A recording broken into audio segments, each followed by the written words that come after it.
गईल शादी ए जान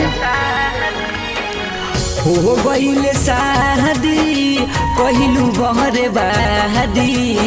हमारा के छोरी काहे छल कहलू छूटी परान सुन है जान हमारा के छोरी काहे चल गईलू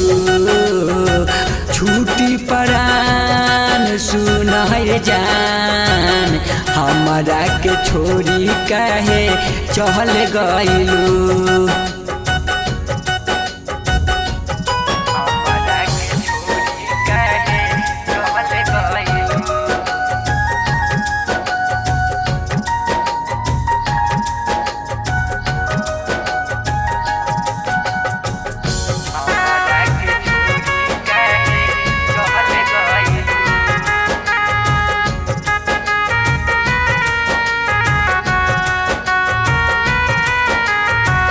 तहरा से प्यार कैनी जहानों से ज्यादा तब काहे जान तू बदललू इरादा काहे ऐसे कैलू ये जान बोला ना तहरा से प्यार कैनी जहानों से ज्यादा तब तू बदल काहे दिहल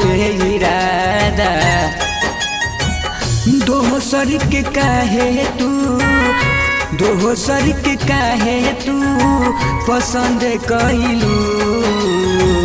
छूटी परान सुन है जान छोरी के हमारा के चल गईलू छूटी परान सुन है जान हमारा के छोरी काहे चल गईलू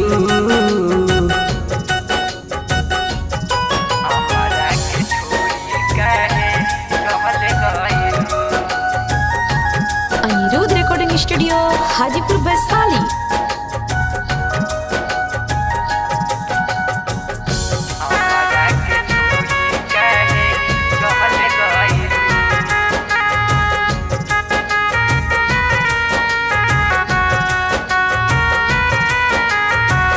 तोहरे चक्कर में भैनी घर में बहुत नाम हो मेहदी से लिखा तारू दोसर के नाम हो बोला करे जा रे मत बाबा तोहरे चक्कर में भैनी घर में बहुत नाम हो मेहदी से लिखा तारू दोसर के नाम हो कुंदन से काहे बोला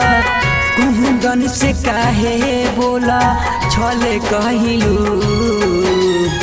छूटी परान सुन है जान हमारा के छोरी काहे चल गईलू छूटी परान सुन है जान